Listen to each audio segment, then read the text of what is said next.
పరమహంస పరివ్రాజకులు. Hi everyone, welcome back to our channel. ఈ వీడియోలో ఫుల్గా స్వర్ణగిరి టెంపుల్లో మేము ఎక్స్పీరియన్స్ చేసింది, మాకు ఎలా అనిపించింది అనేది ఉంటుంది. లాస్ట్ వీడియోలో స్వర్ణగిరి టెంపుల్ వెనుకున్న స్టోరీ చెప్పాను, అలాగే అసలు అది కట్టింది ఎవరు అన్ని డీటెయిల్స్ తో సహా చెప్పాను. ఆ వీడియో ఎవరైనా చూడకపోతే ఒకసారి వెళ్ళి చూడండి. ఈ వీడియోలో మాత్రం ఫుల్ మా ఎక్స్పీరియన్స్ మాత్రమే ఉంటుంది. ఇంకా అసలు స్వర్ణగిరి టెంపుల్ మా ఐడియా మా ట్రిప్ లోనే లేదు. అనుకోకుండా స్వర్ణగిరి టెంపుల్ అయితే వెళ్ళాము. ఇంకా వరంగల్ ట్రిప్ అయిపోయి ఇంటికి బయలుదేరంగా మా బ్రదర్ ఏమో స్వర్ణగిరి టెంపుల్ కూడా చూసేసి వెళ్దాము దారిలోనే అన్నాడు. ఇంకా ఎప్పటి నుంచో అనుకుంటున్నాము స్వర్ణగిరి టెంపుల్, ఆ జలనారాయణ స్వామిని కూడా చూద్దాము అని. సో అనుకోకుండా ఆ వెంకన్న స్వామి మమ్మల్ని అయితే పిలిచారనిపించింది. ఇంకా స్వర్ణగిరి టెంపుల్ రోడ్ దగ్గర ఉన్న ఆర్చ్ నుంచి లైటింగ్ మొదలు పెడితే మొత్తం టెంపుల్ మొత్తం లైటింగ్స్ తోనే ఉంటుంది. నైట్ వ్యూ అయితే లైటింగ్స్ తో టెంపుల్ అదిరిపోతుంది. మార్నింగ్ వ్యూ కంటే నైట్ వ్యూనే ఈ టెంపుల్ చాలా బాగుంటుంది. ఎవరైనా మార్నింగ్ కంటే ఎక్కువ నైట్ వెళ్ళడానికి ప్రిఫర్ చేయండి. ఇంకా పార్కింగ్ అయితే చాలా లోపలికి అయితే ఇచ్చేస్తారు. ఇంకా అక్కడ దిగేసి లోపలికి వెళ్ళాలి. మనం టెంపుల్ దగ్గరికి వెళ్ళేటప్పుడు మనకి లెఫ్ట్ సైడ్ ఇలాగా శ్రీనివాసుడికి సంబంధించిన గోవిందనామాలు, అలాగే శంఖము, శంభు చక్రం ఇవన్నీ మనకి అక్కడ గోడ మీద అయితే కనిపిస్తాయి. అక్కడ నుంచి మనకి గోవింద నామాలు వినిపిస్తూ ఉంటాయన్నమాట. టెంపుల్ లోపల నుంచి ఆ నామాల స్మరణకి మనసు అయితే చాలా ప్రశాంతంగా మారిపోతుంది. అప్పటి వరకు ఉన్న కోపం, బాధ, చిరాకులు నిజంగా తగ్గిపోతాయి. నేనైతే స్పెషల్ గా ఎక్స్పీరియన్స్ చేశాను. అండ్ ఇక్కడ ఆర్కిటెక్చర్ చూసారా, ఎలిఫెంట్ ఎంత బాగా కట్టారు. అయితే చాలా డిఫరెంట్ గా కట్టారు. ఈసారి మీరు వెళ్ళినప్పుడు కొంచెం గమనించండి. ఇంక ఇప్పుడు మనం ఎంట్రన్స్ దగ్గరికి అయితే వచ్చేసాము. ఎంట్రన్స్ లోనే మనకి స్వామివారి పాదాలు అయితే ఉంటాయి. ఆ పాదాల దగ్గర పసుపు, కుంకుమ, అగరబత్తులు వేసి దండం పెట్టుకోవాలి.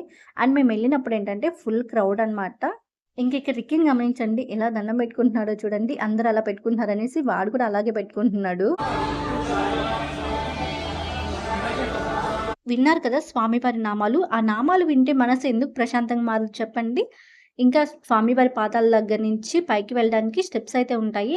స్టెప్స్ 108 అన్నారు. నేనైతే కౌంట్ చేయలేదు. ఇంకా స్వామివారి దగ్గరికి వెళ్ళేటప్పుడు లెఫ్ట్ సైడ్ మనకి స్వామివారికి సంబంధించిన అవతారాలు అయితే పెట్టారు. చిన్న టెంపుల్ లాగా పెట్టారు. చాలా బాగుంది. మేము పైకి వెళ్ళినప్పటికీ స్వామివారి ఉత్సవ విగ్రహాలను అయితే ఊరేగింపు చేసుకుని అప్పుడే గుడి లోపలికి తీసుకెళ్తున్నారు. ఇంకా ఊరేగింపు దగ్గర ఎక్కువ మంది జనం అయితే ఉన్నారు. ఊరేగింపు అయిపోయిన తర్వాత స్వామివారిని అయితే గుడి లోపలికి తీసుకుని వెళ్తున్నారు. ఇది ప్రధాన ద్వారం అన్నమాట. ప్రధాన ద్వారం వచ్చేసి తూర్పు గోపురం. ఈ తూర్పు గోపురం ఎత్తు వచ్చేసి మనకి 108 అడుగుల పైనే ఉంటుంది. ఇలాంటి గోపురాలు మనకి టెంపుల్లో 4 అయితే ఉంటాయన్నమాట. మనకి ఆంజనేయ స్వామి దగ్గర ఉంటున్న గోపురమే మెయిన్ అన్నారు. సో ఎవరైనా చూడకపోతే ఒకసారి గమనించండి. మొత్తంగా మనకి 4 గోపురం అయితే కనిపిస్తూ ఉంటాయి. అండ్ ప్లెజెంట్ గా ఉంటుంది. స్వర్ణగిరి టెంపుల్లో ఆ వెంకటేశ్వర స్వామి వారి దర్శనానికి ఇంకా లోపలికి అయితే వెళ్ళాము. లోపలికి వెళ్ళడానికి ఫోన్స్ అయితే అలౌ లేదనమాట. ఫోన్స్ లాకర్ లోనే పెట్టి వెళ్ళాలి. ఇంకా క్యూ లైన్స్ ఏమో చాలా పెద్దగా ఉన్నాయి. మేము వెళ్ళిన రోజు జనం అయితే చాలా ఎక్కువ మంది వచ్చేసారు. అండ్ ఇక్కడ లోపలికి వెళ్ళేటప్పుడు కొన్ని రూల్స్ కూడా ఉంటాయి. హెయిర్ లీవ్ చేసుకోకూడదు, స్లీవ్లెస్ చేసుకోకూడదు, ట్రెడిషనల్ లుక్ లోనే వెళ్ళాలి. అండ్ జెంట్స్ కి కూడా ఇది వర్తిస్తుంది అనమాట. సో ట్రెడిషనల్ లుక్ లోనే వెళ్ళండి. ఇంకా స్వామివారి దర్శనం అయితే చాలా బాగా జరిగింది. స్వామివారితో పాటు అమ్మవారి దర్శనం కూడా జరిగింది చాలా బాగా. స్వామివారు అయితే తిరుపతిలో ఉన్నట్టే ఉన్నారు. చాలా బాగా కనిపించారు స్వామివారు అయితే. ఇంక ఇక్కడ బయట మనకి ఆంజనేయ స్వామి వారి దగ్గరకి వెళ్ళి దర్శనం చేసుకుందామంటే అక్కడ కూడా చాలా పెద్ద క్యూ లైన్ ఉంది. ఇంకా తర్వాత చేసుకుందాంలే అనేది వచ్చేసాము. ఇంక ఇక్కడ వాటర్ ఫౌంటైన్ చూసారా ఎంత బాగుందో.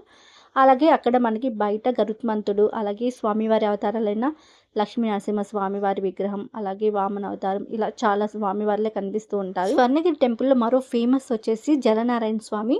జలనారాయణ స్వామి వారి దర్శనం కూడా చాలా మంది వస్తూ ఉంటారు ఇక్కడ. జలనారాయణ స్వామి దగ్గర బయట మనకి గోవిందనామాలు, అలాగే శ్రీవారి పాదాలు కూడా ఉంటాయి. ఇంకా అక్కడ పసుపు కుంకుమ వేసేవాళ్ళు ఇక్కడ వేసి దీపాలు కూడా వెలిగిస్తూ ఉంటారు. స్వామివారి సన్నిధిలో దీపాలు వెలిగించడం అంటే ఎంత మంచి పని కదా. ఎంతో పుణ్యం ఉంటే కానీ అది మనం చేయలేము. ఆ రోజు మేమైతే చేయగలిగాము.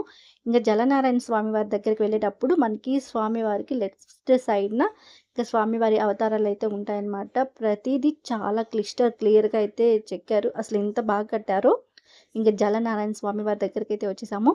అండ్ జలనారాయణ స్వామి అయితే మనకి పడుకొని అయితే కనిపిస్తారు. ఆ జలంలో అలా స్వామివారిని చూస్తుంటే ఎంత బాగుంటుందో. అంటే అక్కడ వాటర్ కూడా చాలా క్లియర్గా ఉన్నాయి.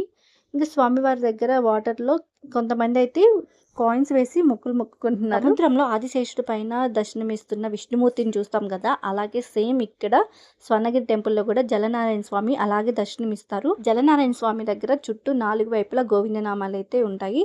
అండ్ ఇక్కడ లైటింగ్స్ అనేది మెయిన్ ఇంపార్టెంట్ అనమాట. ఈ లైటింగ్స్ వల్లే ఎంతో అట్రాక్షన్ అండ్ పీస్ఫుల్ మైండ్ అయితే వస్తుంది. ఇక్కడ జలనారాయణ స్వామిని పైనుంచి చూడొచ్చు, అలాగే కింద నుంచి కూడా చూడొచ్చు. కింద నుంచి ఏంటంటే దగ్గరగా కనిపిస్తారు, పైనుంచి అయితే మొత్తం వ్యూ అయితే కనిపిస్తుంది. 2 సైడ్ నుంచి చూడండి, మీకు చాలా బాగా నచ్చుతుంది. అండ్ ఇక్కడ జలనారాయణ స్వామి దగ్గర అయితే చాలా ఎక్కువ క్రౌడ్ ఉంటారు. చాలా మంది ఇక్కడ ఇది చూడడానికి ఎక్కువ మంది వస్తూ ఉంటారనమాట. మీరు వీడియోలో చూస్తున్నది స్వామివారి రథం. ఇక్కడ టెంపుల్ మెయిన్ వచ్చేసి 9కి క్లోజ్ చేసేస్తారు. టెంపుల్ మెయిన్ తలుపులు అయితే అన్ని క్లోజ్ చేసేస్తారు. ఇంకా బయట అయితే చాలా మంది ఉన్నారు.